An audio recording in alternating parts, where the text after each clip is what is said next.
Assalamualaikum warahmatullahi wabarakatuh. Selamat sore rekan-rekan kita, para pelajar dimanapun kalian berada. Kali ini kita melaksanakan rutinan Ramadan ya, ngacoy ngaji coy. PC Ibnu IPN Rembang kembali hadir bersama kita bersama di bulan Ramadan yang suci ini, yang berkah ini. Insya Allah akan tayang selama hari Jumat pukul 4 sore ya di YouTube channel PC Ibnu IPN Rembang.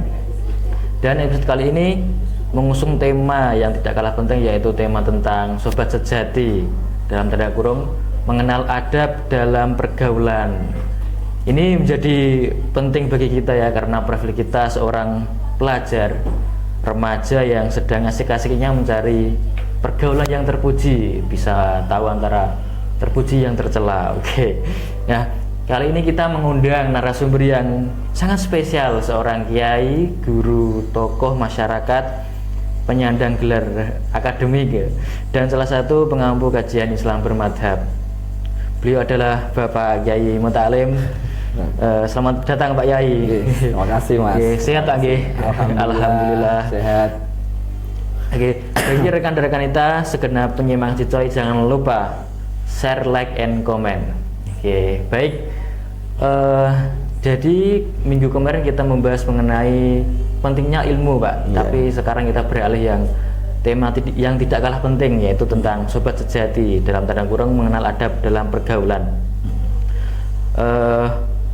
Mungkin subtema ini ada 5, Pak. Kita masuk ke sesi yang pertama dulu mengenai pentingnya adab dalam pergaulan.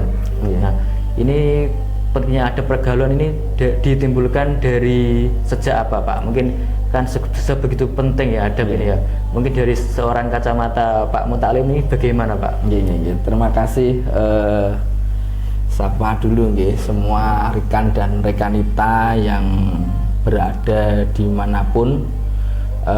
Selamat sore, selamat menanti menjelang buka puasa sambil bukber di tempat-tempat yang spesial untuk menjamu spesial, yaitu berbuka puasa gitu. Karena memang berbuka puasa itu sebuah nikmat tertentu karena kita seharian sudah tidak makan sahabat dan semua rekan-rekan dan rekanita alhamdulillah hari ini kita bisa membersamai panjenengan semua untuk membahas sebuah ilmu.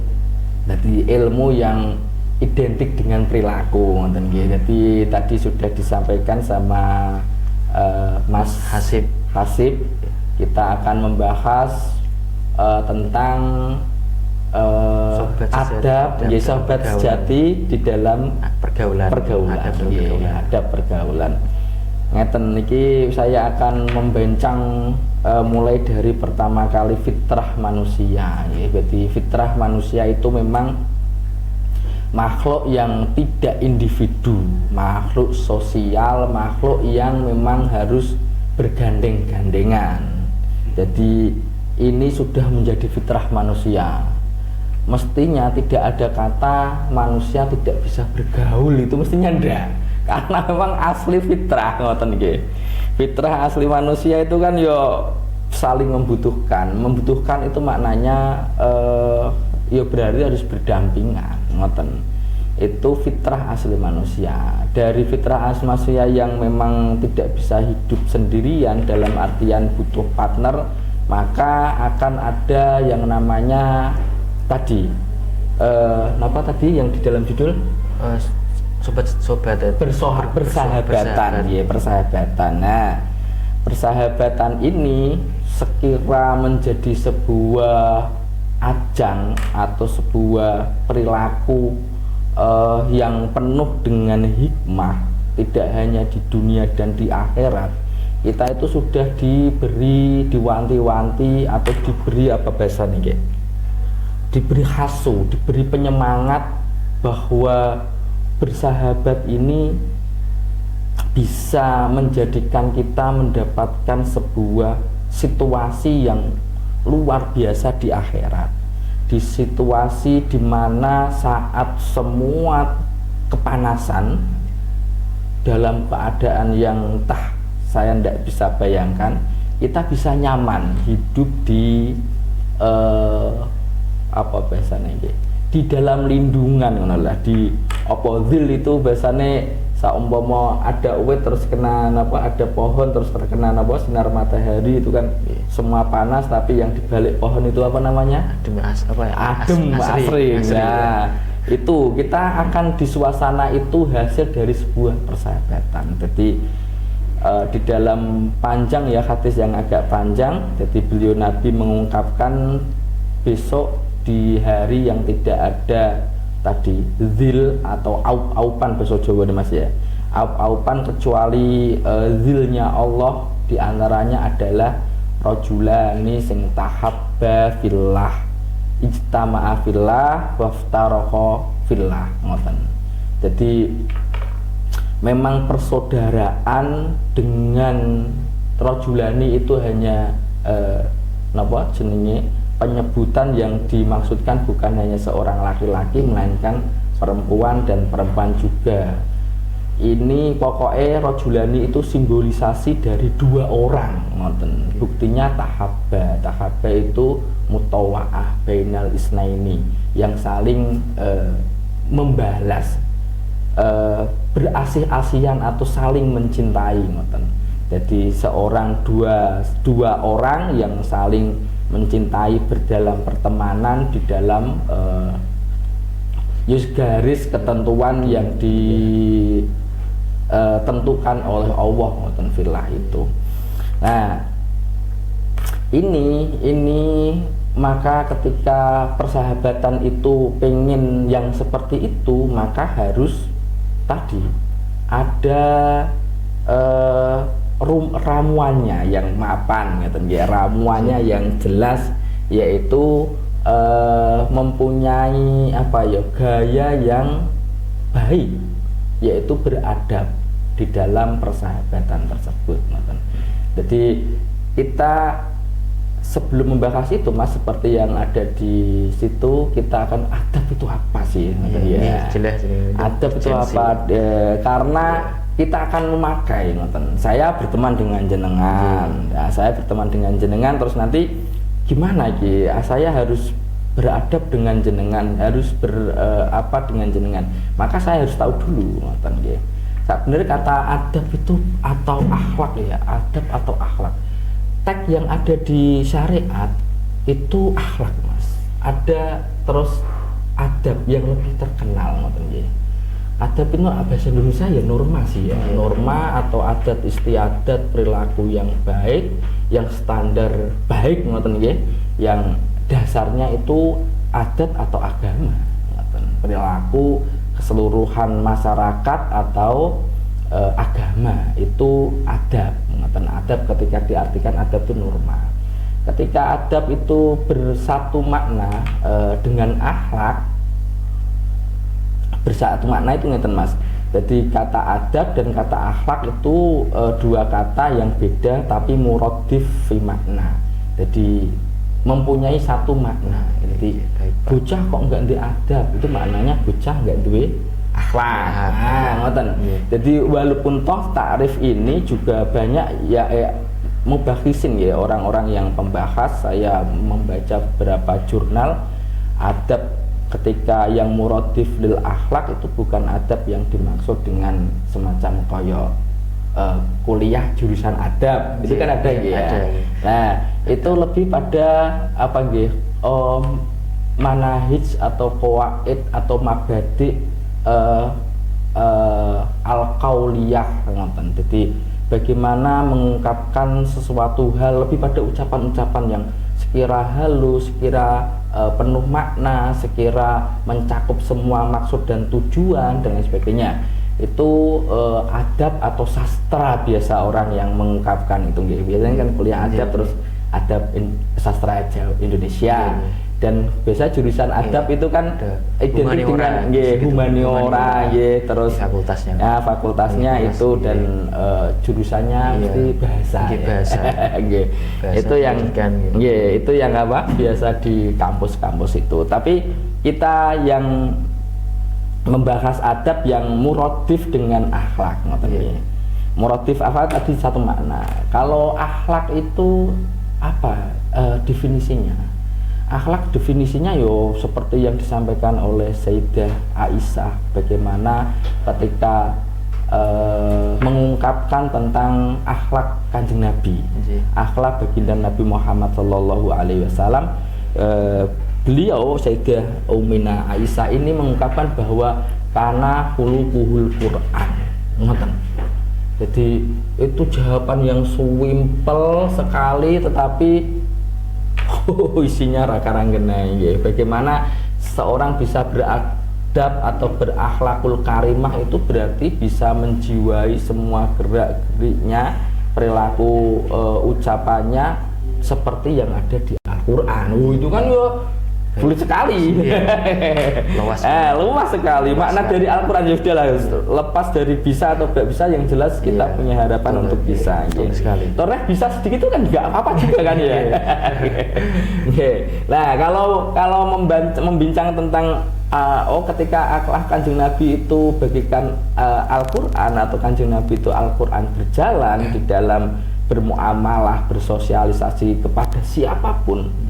Itu sebenarnya Kanjeng Nabi juga memberi kisi-kisi tertentu, jadi semacam kayak sama pertemanan jadi pertemanan, persahabatan itu bagaimana Kanjeng Nabi menganggap teman Abu Bakar As-Siddiq. Abu Bakar As-Siddiq itu kan sahibul Nabi jadi Kanjeng Nabi itu mempunyai sahabat-sahabat, biasanya ashabi, sahib dan lain sebagainya. Nah, ya kenapa saya tadi menyebutkan Abu Bakar, karena memang Abu Bakar ini mempunyai hal yang khusus, diantaranya langsung dilisensi sama Al-Qur'an bahwa Abu Bakar itu adalah sahibul ghar saat Kanjeng Nabi dan Abu Bakar di dalam Gua Sur saat hijrah. Itu Abu Bakar itu dipanggil dengan Al-Qur'an dengan kata apa? Sahih. Nah, maknanya apa? Teman. Nah, jadi seumum kita itu kok pengen belajar tentang bagaimana pertemanan, beradab dengan teman, itu coba kita memahami banyak hal tentang komunikasi hubungan antara Abu Bakar dan Kanjeng Nabi secara khusus ini luar biasa sekali.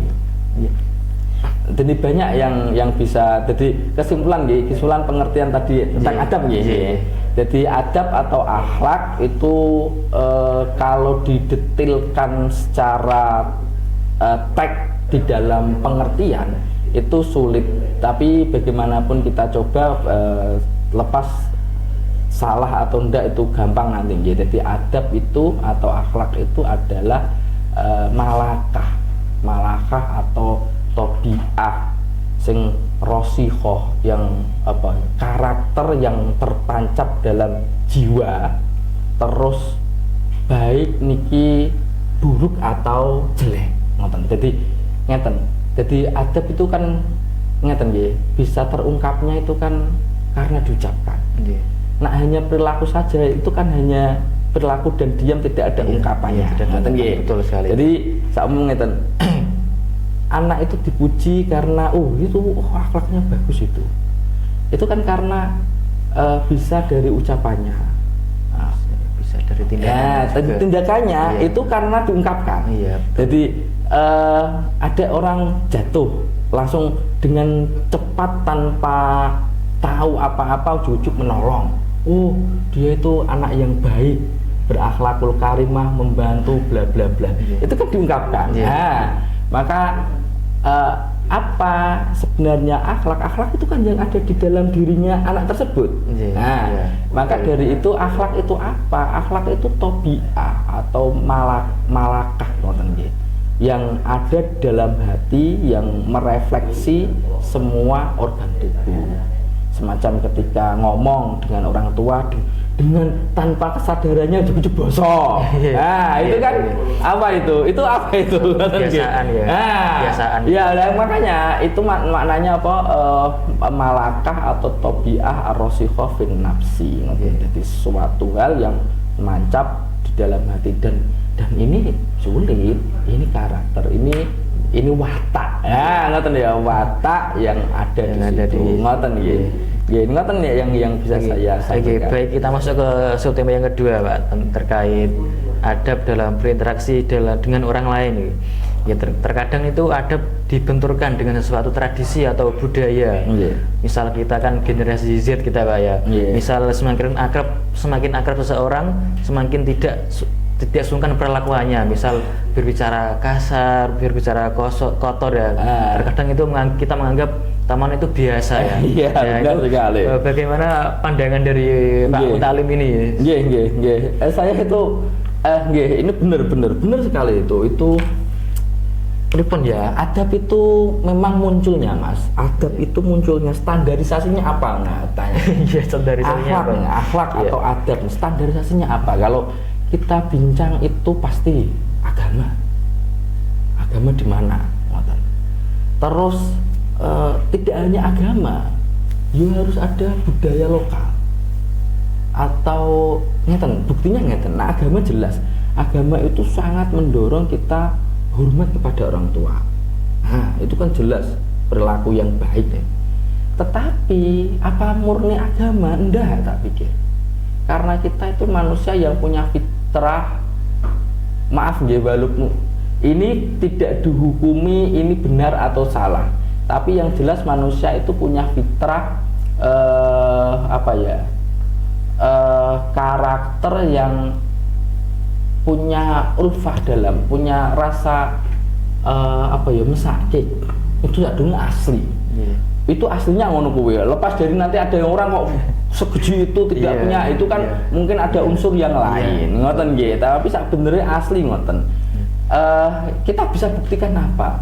Ya kita buktikan saja saumpama manusia itu tanpa akal, tanpa akal. Itu kan kita sudah bisa melihat makhluk yang tanpa akal banyak sekali. Itu punya tobiah, karakter yang ketika anaknya lahir pasti dikasih. Apalagi ketika ditambah dengan akal. Beda, jadi lebih dalam ya. Maka dari itu budaya Jawa, saumpama budaya Jawa itu ada sebelum bareng atau bahkan sebelum Islam ada, saumpama apa. Mereka punya Arab kuno sebelum Nabi Muhammad, kita juga mungkin punya Jawa yang paling terkenal dulu, paling dhisik Mas itu peradaban Jawa yang paling tua itu loh. Ya siapa lupa lah namanya, bapak itu kan ada nggih. Seperti itu. Saumpama penanggalan saja itu kan ada penanggalan Aji Soko. Itu kan lebih tua. Aji Soko itu sekitar 2000, hampir 3000 berapa, kurang sedikit ya. Aji Soko, baru Kelinting dan Aji Soko itu loh Mas, dalam cerita lah ya. Itu kan bukan cikal bakal ya, tapi kan ya wong Jawa, cerita Jawa zaman biyen yang memang kita tidak dilengkapi dengan literatur yang atau literatur yang mapan, hingga kita tidak bisa bercerita dengan baiknya. Tetapi itu dari sebuah cerita yang masa ke masa kita bisa terima. Jadi semacam koyok, sebenarnya orang Jawa itu juga mempunyai peradaban sendiri yang juga mengenal unggah-ungguh, yang di sini Arab juga mempunyai Islam itu juga mempunyai hal yang garis sekali, yaitu hadis yang disampaikan oleh Kanjeng Nabi itu laisa minna man lam yarhamuna man lam yarham sohiruna wala ya'rif haqqo kabirona. Ada kata-kata yang kayak gitu, ada yang lam yuwakir kabirona, ada yang ngoten. Jadi teks hadis itu banyak di Muslim, ada yang berarti bahwa tidak bagian dari kita orang yang tidak mengasihi orang kecil kita, dari anak-anak kecil kita, dan tidak memuliakan orang yang besar atau orang tua-tua kita. Nah, itu kan simbolisasi dari sebuah unggah-ungguh. Di dalam Jawa itu ndak kalah tuh ini. Punya dari segi bahasa saja, Mas. Itu ada basa krama inggil, alus biasa ngoko. Itu kita contohkan saja ya untuk menjadi pemberhatian kepada semua sahabat dari rekan-rekan kita ya. Jadi kita ngomong kepada orang tua kita saat mau mandi sama ya itu kan badhe siram ngoten ya. Nah, bisa karo cah cilik itu kan ajeng pakung ya. Sampeyan bisa ndak, Mas? Itu pentingnya belajar formal ya. Belajar bahasa pakung nggih lah. Itu kan itu ada minimal 2 sampai 3 tingkatan di setiap bahasa. Ngoten. Itu membuktikan nak memang itu kan asli wong Jawa toh, itu bahasa wong Jawa. Nah, itu berarti memang bahasa kita secara sastra bahasa pun mempunyai unggah-ungguh yang mapan. Ngoten niki lepas dari saya bukan ahli bahasa Jawa, ahli bahasa Jawa bisa lebih mengungkapkan kita bagaimana unggah-ungguh di dalam berbahasa. Ngoten. Itu nggih, itu diantaranya tadi. Terus tadi apa yang kedua tadi saya kok kenapa kok kita semakin akrab seorang semakin bicaranya itu semakin melebar gitu, bicara kotor kasar gitu. Itu yang tadi. Terus ngeten. Saya tuh pernah punya makalah dari kiai saya, tapi saya rujuk dari mana kok saya ndak ketemu. Jadi tarkul adab ma'al ashab itu minal adab. Jadi meninggalkan perilaku unggah-ungguh yang semestinya bersama teman itu bagian dari adab. Ngoten. Ini tetap harus dalam koridor syar'a. Ngoten. Lah tambah lagi ngeten Mas, yang sering menjadi di antara kalian itu kan ngeten bahasa nggih. Bahasa tutur bahasa. Maaf nggih. Iya cok, kabar cok, suwe gak tahu itu ngeten ya. Yang jelas di dalam bahasa, baik atau tidak baik, pantas atau tidak pantas, itu pertimbangannya adatan. Karena kalau bahasa yang masuk di dalam ranah fikih atau bahkan ranah syariat, itu bahasa yang tidak ada langsung ini kata A yang nggak baik, ini kata B kata nggak baik, ini kata A nggak baik, nggak gitu. Jadi yang ada di dalam Al-Quran diantaranya adalah qaulu uffin, uffin itu benar-benar dilarang. Jadi di dalam Al-Quran itu ada sebuah pembicaraan terhadap orang tua yang sangat dilarang karena efeknya menyakiti hati orang tua. Itu uffin itu orang kok berarti kata uffin. Dia nggak pernah menggunakan kata uffin itu apa?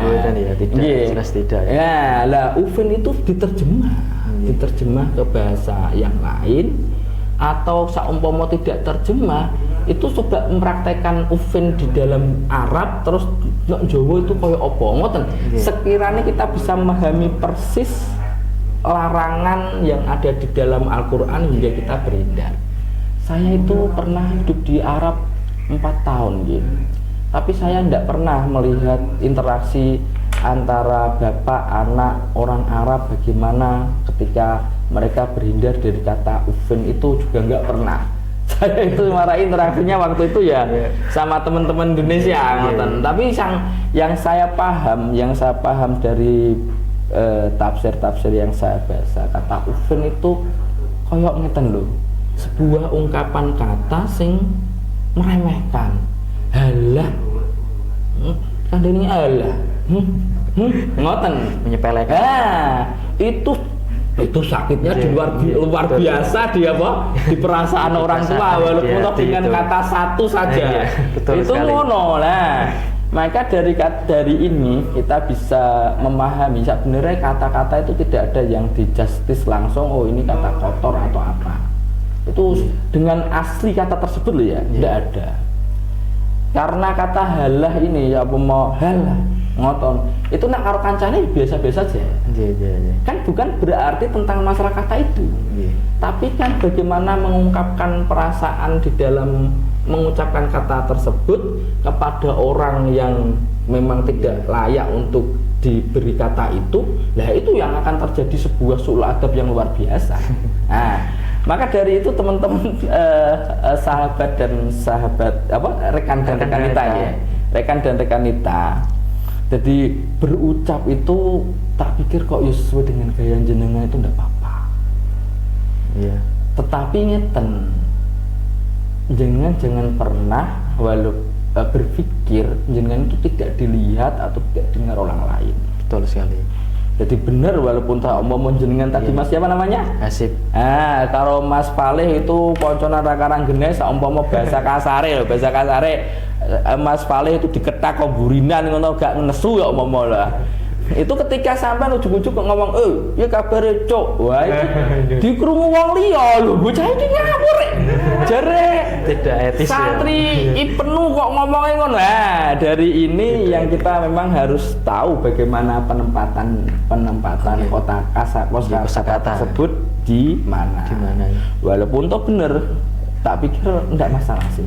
Ngeten, ini walaupun toh saya tidak menemukan tadi ya makalah atau perkataan dari Mbah Yai saya yang tadi sebagian dari adab pertemanan adalah meninggal adab formal. Itu saya menemukan ngeten. Jadi Kanjeng Nabi niki cerita tapi ini ada hadisnya, teknya langsung saya tidak bisa membacakannya. Jadi Kanjeng Nabi itu di dalam rumah. Waktu itu ada Sayyidina Aisyah, terus ada Abu Bakar masuk. Itu Kanjeng Nabi menyingkap pahanya. Biasa. Memang karena Kanjeng Nabi karo Abu Bakar mungkin bestilah berlaku luar biasa ya, kita tahu itu. Terus masuk Sayyidina Umar. Sayyidina Umar, Kanjeng Nabi tidak merubah pakaiannya. Ketika masuk Sayyidina Utsman, Kanjeng Nabi langsung bergegas untuk merapikan semua pakaiannya. Terus berbicara selesai, terus Aisyah itu luar biasa sekali ya, yang benar-benar bisa mengungkapkan bagaimana perilaku Kanjeng Nabi di dalam rumah tangga, luar biasa sekali. Pokoknya semoga kita dapat menyampaikan apa hal yang sawi. Ketika itu terus Aisyah dengan bertanya selain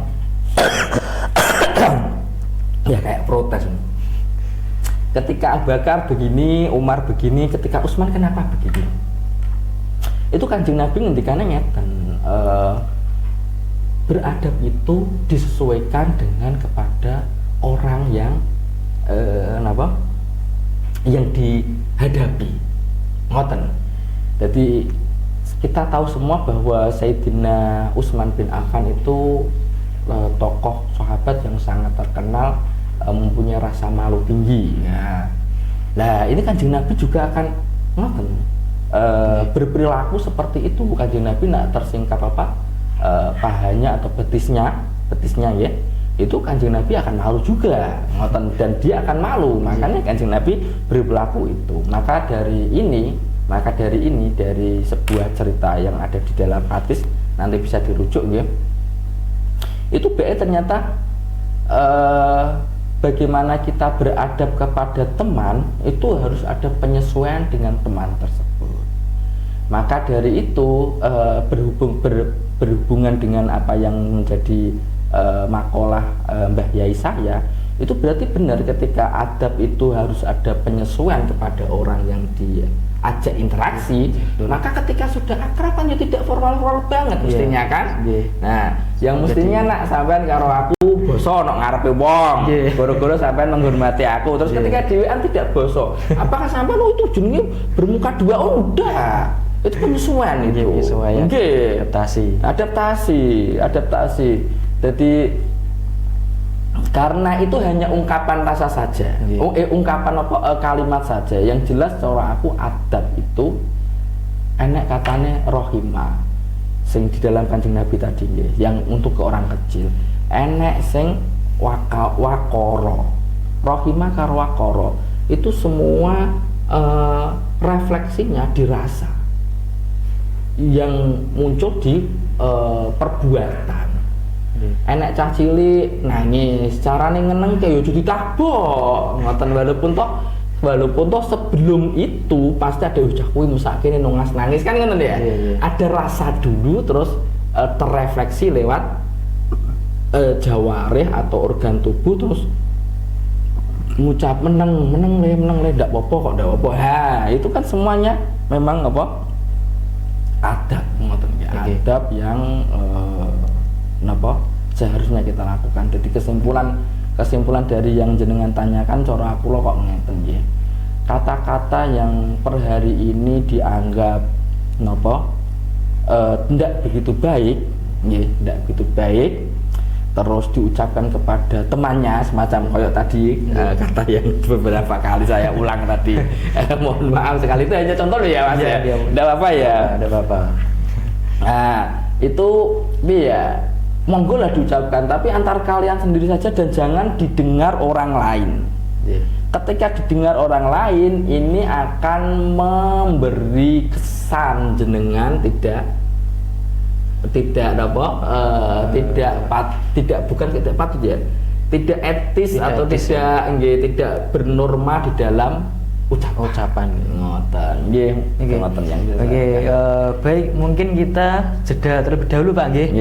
Nanti kita membahas lagi, ketemu lagi di Ngaji Coy yang pembahasan tidak kalah menarik, tetap di channel PC Ibnu Pipin Rombang. Oke, baik, kita kembali lagi ke Ngaji Coy ya. Ngaji Coy ya. Yang pembahasannya tidak kalah penting tadi, seperti tadi kita menyambung berbicara mengenai adab tentang ke orang lain ya. Ini kita masuk ke pembahasan yang selanjutnya. Ini mengenai apa ini? Adab bermedia sosial. Nah, kita kan tentunya kita tahu Pak ya. Kita kan sehari-hari tidak terlepas di genggaman handphone ya. Kita bangun tidur main HP, habis sholat main HP, habis makan main HP itu ya. Ya kita juga berinteraksi dengan orang-orang lewat media sosial itu tuh, lewat aplikasi itu ya. Meliputi ini bagaimana cara kita memilah ini, menyebar agar supaya tidak mendapatkan informasi yang hoax, bisa menerima informasi yang benar dan salah. Nah, ini bagaimana cara kita membatasi diri Pak supaya kita tidak ingin berkata yang tidak ada ya, tidak selayaknya, tidak pada umumnya ya. Itu bagaimana pendapat Bapak itu ya? Kita sapa dulu kita terima kasih, tolong ini rekan dan rekanita benar-benar dipahami ya, karena ini memang dunia kalian jadi subtema pembahasan ini benar-benar dunia kalian yang sampai semua kita semua harus memahami secara konferensif atau menyeluruh untuk bisa berperilaku beradab, perilaku penuh adab di dalam bermedia sosial. Jadi ngeten cara kula. Kita bahas mulai dari awal. Yang dihasilkan dari manusia itu kan satu perbuatan, nomor loro perkataan,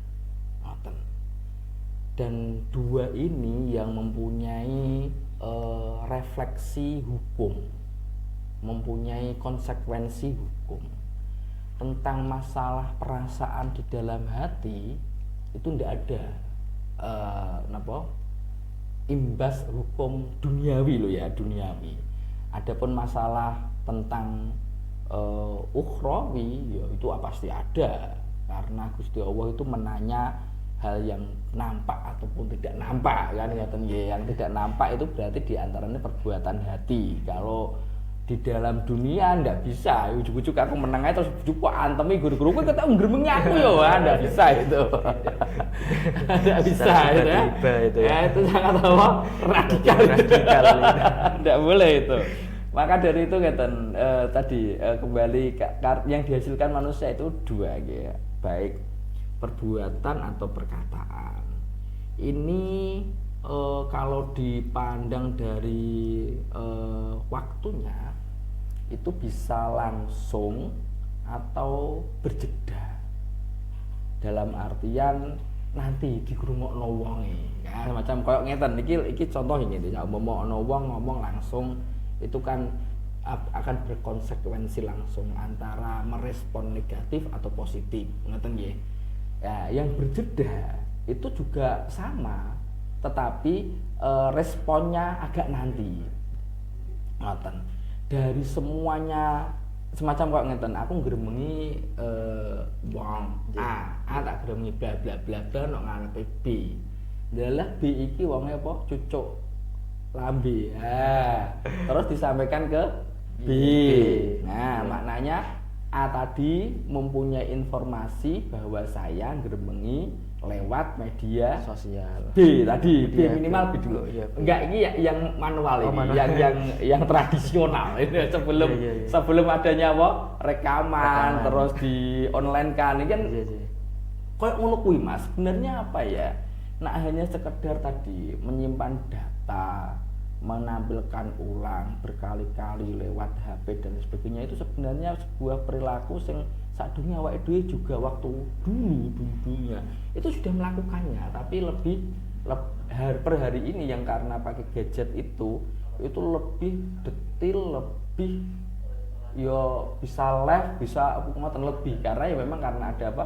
Ada media teknologinya. Kalau dulunya perilaku spontan itu juga sudah ada. Ngoten semacam kayak cari informasi itu kan yo dulu kan banyak tuh orang yang terkenal punya daya ingat kuat, apapun mereka tidak lupa, itu kan juga ada kan. Kalau kita browsing di Google itu kan tanya mbah ini kan sama saja. Nah, kayak tidak lama lah, per hari ini juga masih ada tuh. Coba ya, kita mau tahu bahwa kita besok mau menikahkan anak kita kemana, enaknya bagaimana, itu kan sekali tanya orang tua kan langsung, oh begini baiknya begitu begini, kan kayak browsing tidak ada obatnya. Lepas dari perilaku ini baik atau tidak, tapi yang jelas ada dokumen yang bisa disimpan oleh seseorang. Kalau yang di media itu di apa? Server ya, server. Terus diakses dengan cara ditanya, lah yang di sini dengan cara diketik. Dan katanya yang hebatnya Google itu karena punya tidak tentang masalah daya simpan, melainkan cari searching yang cepat. Nah, itu yang hebatnya apa? Google. Kalau ini kan mbahnya juga nggak kalah cepat yo. Oh, lahir tahun piro? Langsung kesimpulannya gini, kan langsung ya. Ini ya ada.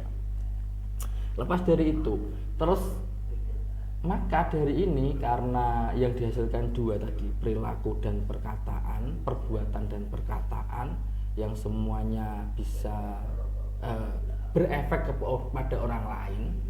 Nah, ini mempunyai efek hukum yang ngeten dalam perdebatan sih. Karena ngeten, ada orang yang membuat rekaman bahasa kasar ini, misui uang, terus diupload. Nah, itu ya. Itu hukumnya piye? Beda dengan ketika saya secara langsung musui uang, itu langsung baiknya ditakzir, ditabuk lambene apa bis kerana salah. Jadi kembali lagi tentang bagaimana menggunakan beradab di dalam menggunakan media sosial. Itu cara aku ngeten. Di dalam media sosial baik perbuatan atau perkataan seperti yang saya sampaikan itu mempunyai konsekuensi hukum. Maka dari itu ketika baik mempunyai efek baik, ketika jelek juga akan mempunyai efek jelek. Maka dari itu ketika kita bisa memahami dan mempraktekkan adab secara langsung kepada orang-orang yang secara langsung, itu juga akan memicu menjadi pengertian yang sempurna di dalam bagaimana kita bermedia sosial. Contoh saya kalih Kang siapa ngoten tidak akan pernah mengatakan kata-kata yang elek atau apa. Saumpama saya juga melihat perilaku yang kurang baik, saya juga tidak akan mengkritik secara langsung dengan kata-kata yang vulgar. Itu ketika saya melihat berita atau suatu hal yang ada di dalam media, juga saya tidak akan seperti itu secara langsung. Walaupun toh kadang-kadang per hari ini ada perilaku di media sosial itu untuk menjadi sebuah sarana ungkapan untuk orang-orang yang tidak berani mengungkapkan secara langsung. Itu yang sekali. Susah. Susah sekali. Itu yang susah karena ketoke apik ternyata nggawe status yang gak jelas dan maksudnya ben diwaca ndekne. Nah, itu sing tujuannya niku. Ya itu yang agak repot. Maaf, memang berarti maaf satu kali lagi maaf. Jadi memang karakternya maaf pengecut. Nah, ngoten. Jadi segi karakter yang kayak gitu itu yo diantaranya sulit. Itu karena memang asli tobiahnya atau malakahnya yang ada di dalam jiwanya ya memang agak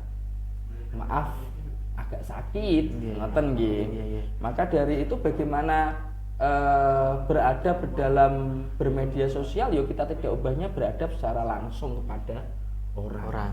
Semua perkataan, perbuatan ada konsekuensi baik secara norma agama atau norma adat istiadat.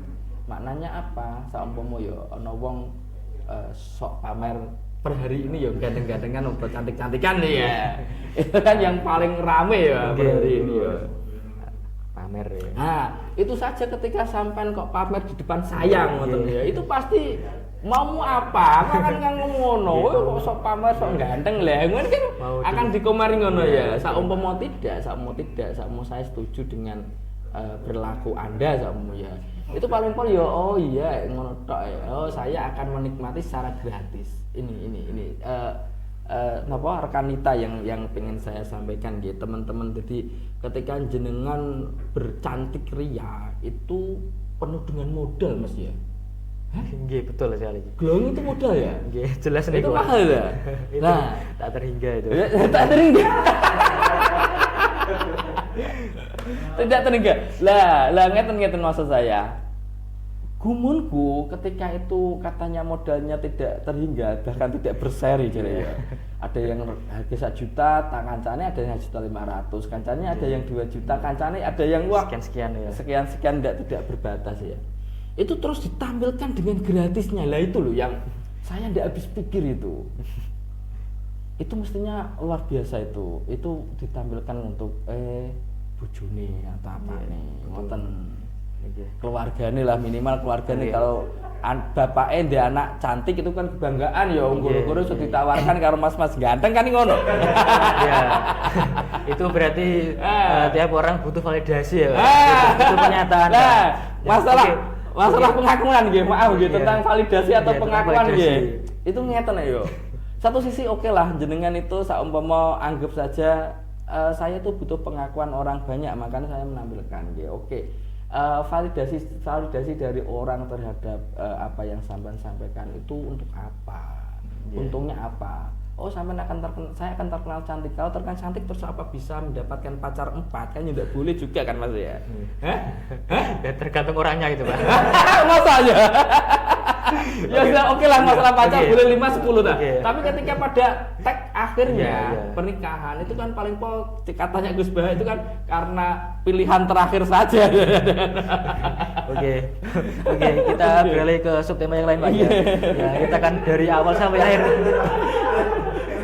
berbicara mengenai adab ya. Iya. Ya ini kita beralih ke adab dalam menghadapi perbedaan, Pak. Nah, kita kan rekan dan kita pelajar, biasa diskusi, musyawarah, membahas ini, membahas itu. Itu kan biasanya kan ada yang sepakat, ada yang tidak sepakat, Pak.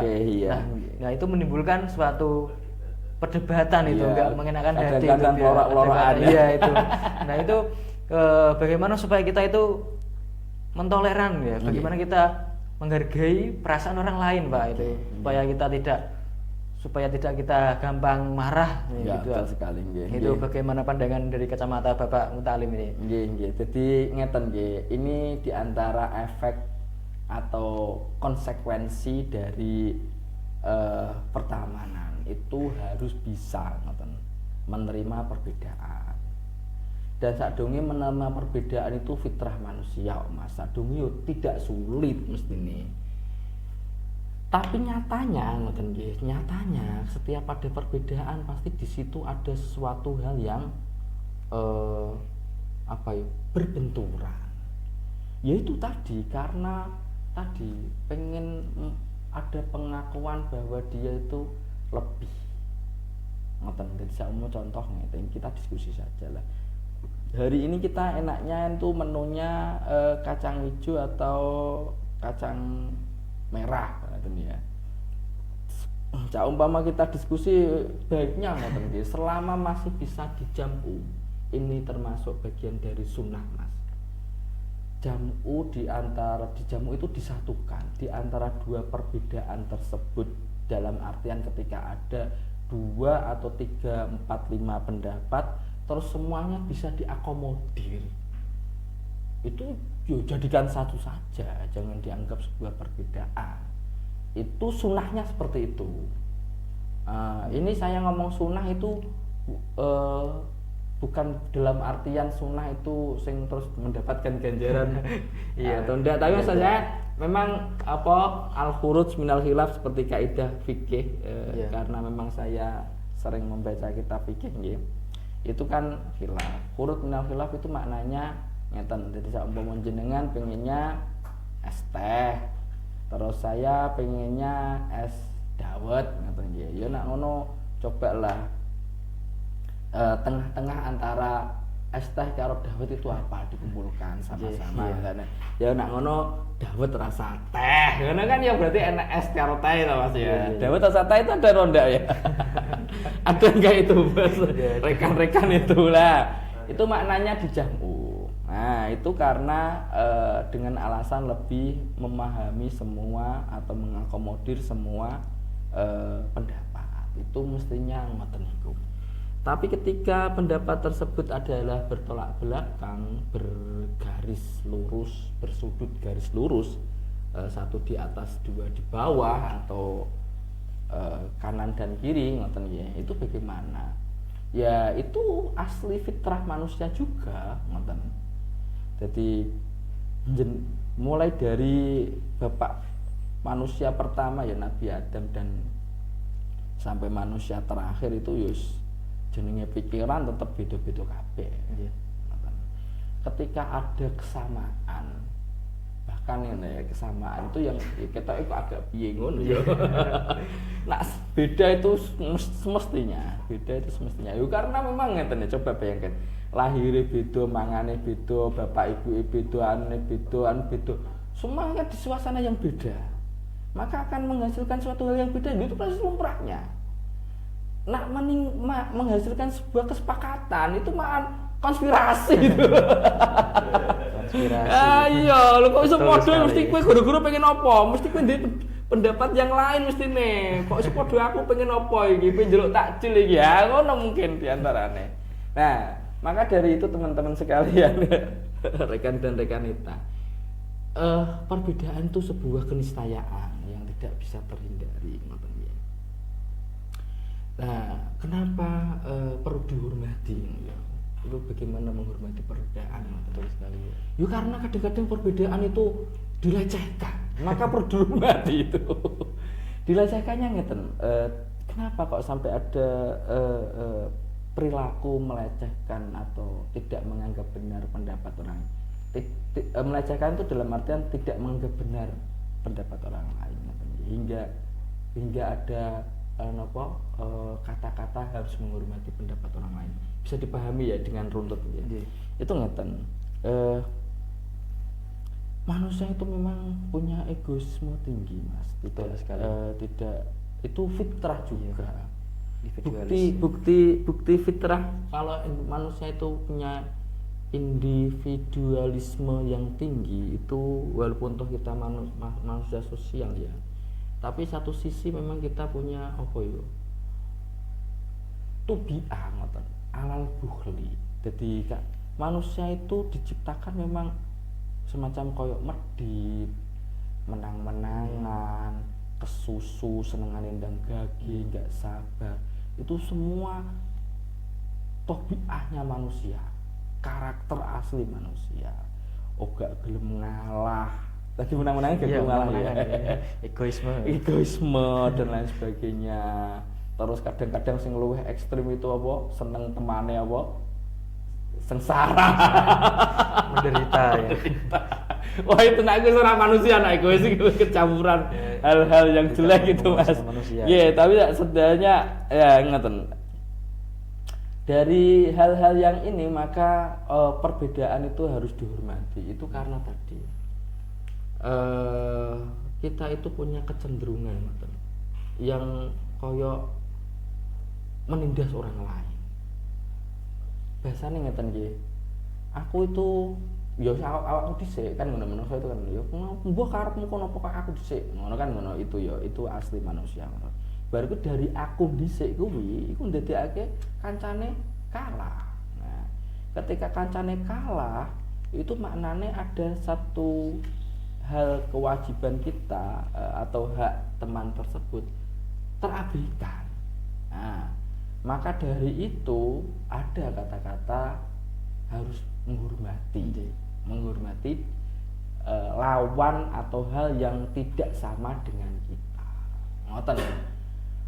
Sebenarnya menghormati pendapat orang lain itu yuk ngeten.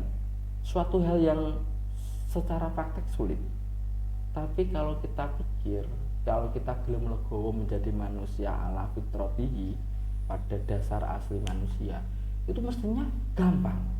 Coba nggih, ketika sampean benar bisa menghormati pendapat orang lain, pendapat yang beda dengan sampean tadi itu juga muncul dari seorang manusia. Betul. Kita manusia, sama-sama manusia. Nak jenengan atau saya kok tidak angkuh, maka akan menganggap manusia kita, kemanusiaan saya dan kemanusiaan orang lain itu sama. Oke, ketika pada semua podo-podo sama, maka mestinya tidak ada ubahnya pendapat saya atau pendapat dia yang berbeda itu benar yang mana. Itu tidak ada ubahnya. Ya sama. Ngoten. Itu apa ya? Retorika lah, retorika atau narasi untuk bagaimana kita bisa memahami, menghormati, bisa menerima, bertoleransi terhadap perbedaan pendapat orang lain. Oke. Kita menyambung ke subtema yang terakhir, Pak ya. Ya, tadi kan berbicara mengenai menghadapi perbedaan. Nah, ini yang terakhir ini bagaimana tips cara mengembangkan hubungan yang harmonis, Pak? Setelah tadi menghadapi perbedaan, ini bagaimana pendapat Bapak? Dengan tips dan trik supaya hubungan kita harmonis, apalagi kita pelajar ini banyak ini anggotanya mungkin sekitar 50-an kita di Ibnu PC ini ya. Luar biasa kan ya. Orangnya beragam semua, Pak ya. Karakter perilaku, adab ini supaya mungkin ada tips supaya melanggengkan organisasi ini biar satu arah ini, Pak. Kita satu tujuan ya. Ini bagaimana, Pak? Terima kasih. Ngeten nggih. Satu yang jelas ketika ngeten saja dulu. Saya tak bercerita sedikit. Saya itu sering bercerita kepada teman-teman SMP itu. Mereka itu kan kadang-kadang ana sing meneh SD bolo-bolonan kan ngono kuwi. Circle-circlean ya, circle Mas ya. Iki lingkarane wong iki. Lingkarane iki lingkarane wong iki kumpulan wong iki kan. Saya tak cerita. Iki mungkin di antara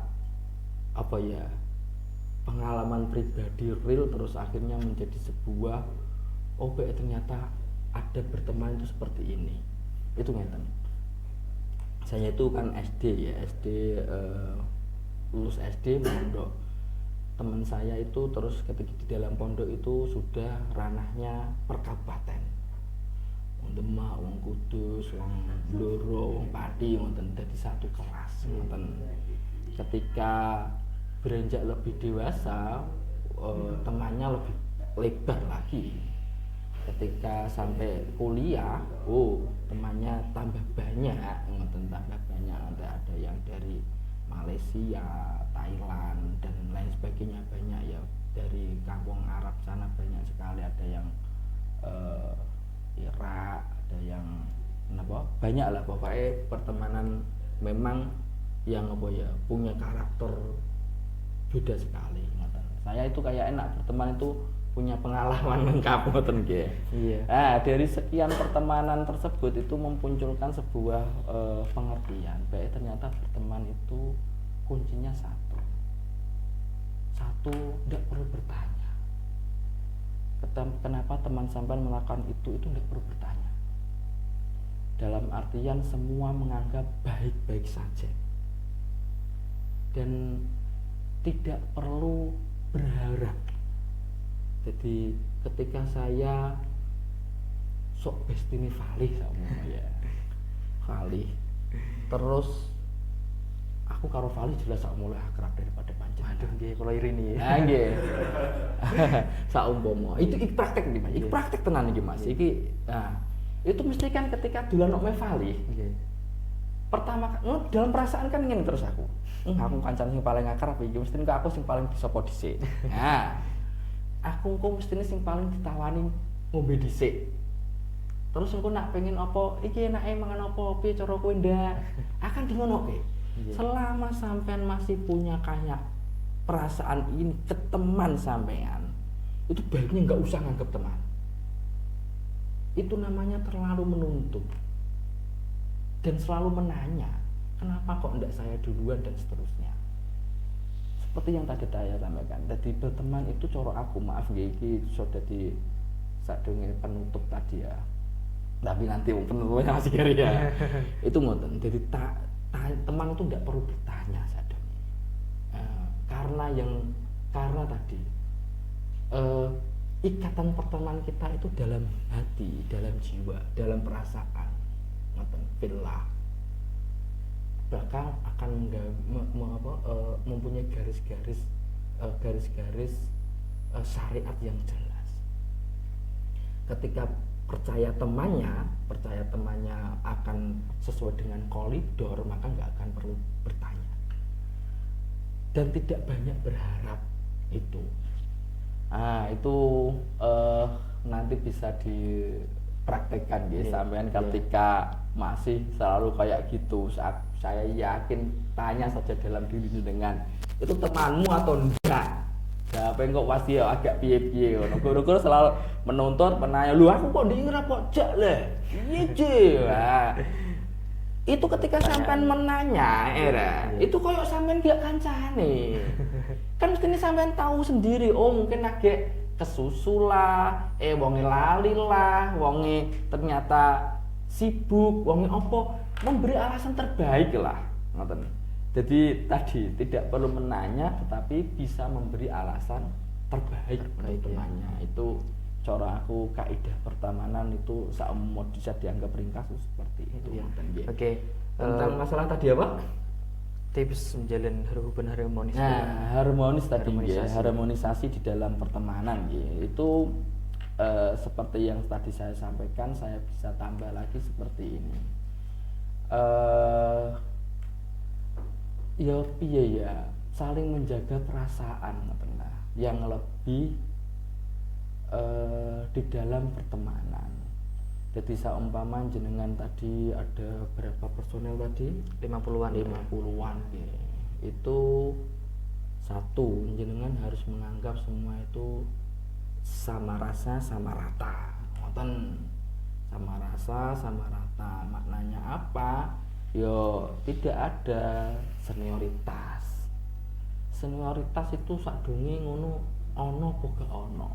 Nak di dalam apa cerita khazanah kita itu ada, itu senioritas itu ada. Nyatanya di dalam Al-Qur'an itu ada as-sabiqunal awaluna itu ada. Tetapi senioritas yang di sini yang di khazanah turos kita itu beda dengan senioritas yang dipraktekkan di sebuah organisasi itu ya. Beda Mas ya. Beda. Nah, itu yang menjadikan sebenarnya senioritas itu penting atau tidak penting, ada atau tidak ada ngoten. Cara aku nak pripun nggih.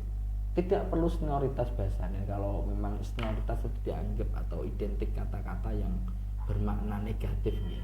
Yo tadi saling menghormati yang besar menghormati yang menyayangi yang kecil menghormati yang besar. Itu kaidah yang disampaikan oleh baginda Nabi, yo itu mah lebih bisa. Kan ngeten nggih, yang kecil menghormati yang besar. Itu kan sebenarnya sudah fitrahnya semestinya. Dan tidak dianggap menghina yang kecil kan? Masa iya? Tidak. Iya.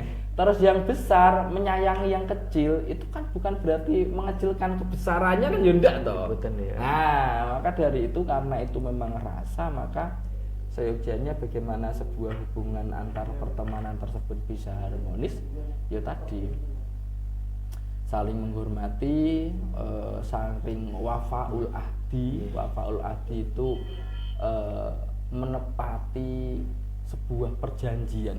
Jadi perjanjian contoh ini, perjanjian itu ngeten. Konco karo konco itu kan pengen ngarep ke apik ngono Mas. Jadi saumpama aku karo sampean konconan nok kene terus ndelah kok helmku carry ngono ya.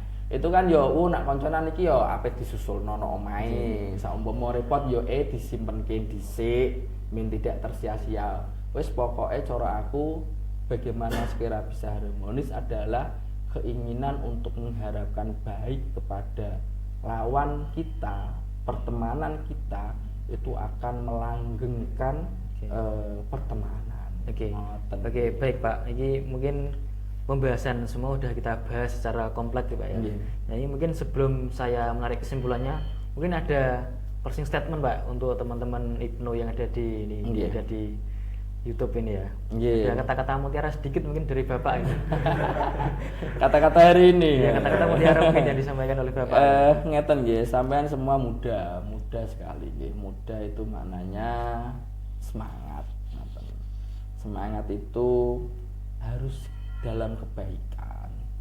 Kebaikan itu tak berbatas. Semuanya ketika masih dalam ranah belajar itu tidak ada klaim sudah cukup benar, tidak berbuat lagi, itu tidak ada, atau ala kadung salah, tidak ada. Selama kita masih belajar itu belum bisa dipastikan atau tahkim ini benar atau ini salah. Tetaplah belajar sampai tidak berbatas waktu ya. Sekira tahu ujungnya bahwa yang benar itu ya selalu sampai belajar itu. Oke, baik. Nah, ini bisa saya simpulkan dari pembahasan yang tadi kita setelah 1 jam lebih kita berbicara mengenai adab ya Pak ya. Oke, di dalam menjalin pergaulan adab akan menjadi sangat penting. Nah, termasuk adab dalam pergaulan ada meninggalkan adab formal. Dalam hal ini saja berkata terang-terangan atau mungkin condong berkata kasar kepada teman akrab kita. Lalu kemudian di dalam bermedsos, baik perbuatan ataupun perkataan memiliki konsekuensi hukum. Maka dari itu apabila kita menyampaikan baik, maka akan berdampak baik. Ketika mengatakan sesuatu yang jelek atau vulgar, maka dampaknya juga akan jelek. Nah, konsep dari pertemanan tentunya menghargai perbedaan. Maka dari itu hargai pendapat, sedikit mengalah. Dengan begitu pertemanan tetap utuh, pergaulan positif akan tetap ada. Nah, demikian ngaji coy episode kali ini di penghujung pembicaraan. Nantikan episode selanjutnya, tentunya tak akan kalah menarik. Sampai jumpa. Wassalamualaikum warahmatullahi wabarakatuh. Waalaikumsalam warahmatullahi wabarakatuh.